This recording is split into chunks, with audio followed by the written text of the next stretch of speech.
Have you ever noticed how some interpretations of biblical prophecies seem to directly shape modern-day headlines? Well, we're about to dive into a theological system that does exactly that. It's called dispensationalism. At the very heart of this entire framework is one simple but really powerful question. When God looks at his people throughout all of history, does he see one continuous group, or does he see two fundamentally separate ones? How you answer that, well, that changes everything.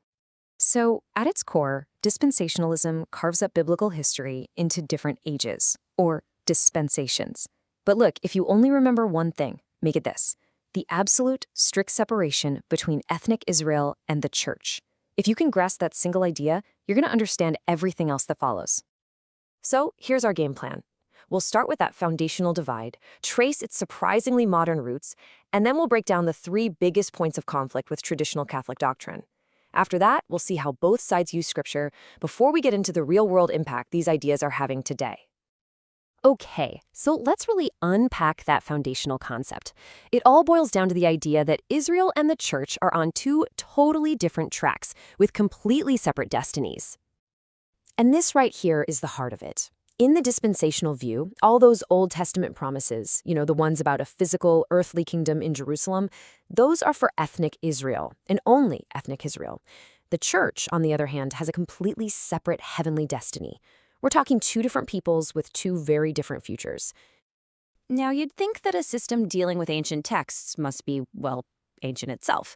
But dispensationalism is actually surprisingly new in the grand scheme of Christian theology. So it all gets started back in the 1830s with a guy named John Nelson Darby. He's the one who really established that core Israel church distinction.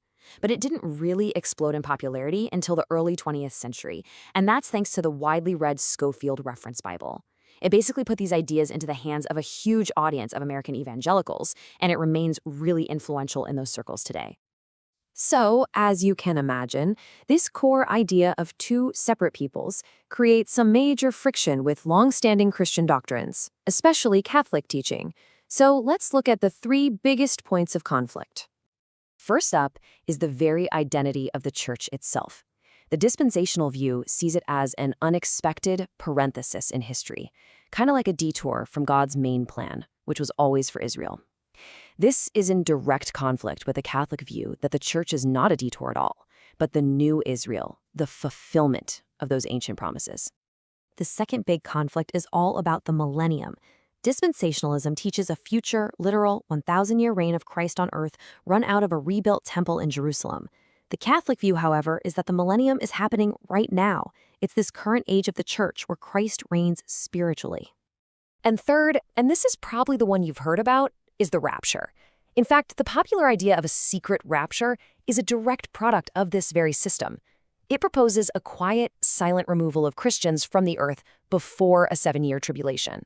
This is in sharp contrast to the Catholic view, which says there is no secret event, that catching away in the Bible is just part of the single, very public second coming of Christ. So why the huge disagreements? I mean, how can you have such different takeaways? It all comes down to fundamentally different ways of interpreting the Bible. It's not just about what the verses say, it's about who you think they apply to. This table really shows how different ways of reading the same texts lead to these conflicts.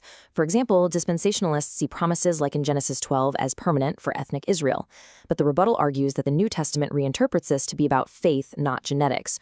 Or take sola scriptura. One side sees a verse supporting Scripture alone as the authority. The other side points out that the text doesn't actually say sufficient. And a covenant promise to Israel in the Old Testament, the other side sees that as being fulfilled in the church through baptism. It really shows how your starting point can lead you to a vastly different conclusion. So this might all feel like really abstract theology, but this system has profound and very real consequences for how millions of people view the world, politics, and especially current events.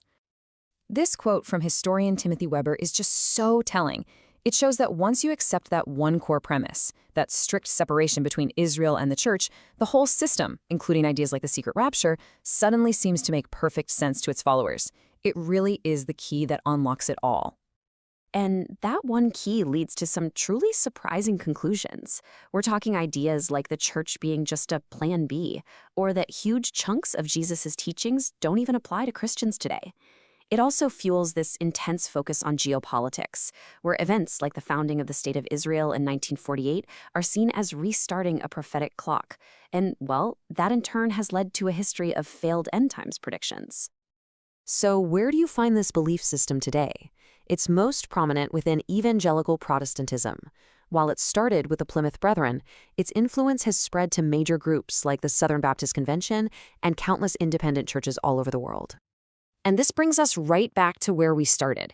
You have a theological system developed in the 19th century based on a very specific reading of ancient texts that directly influences modern political stances and views on international relations.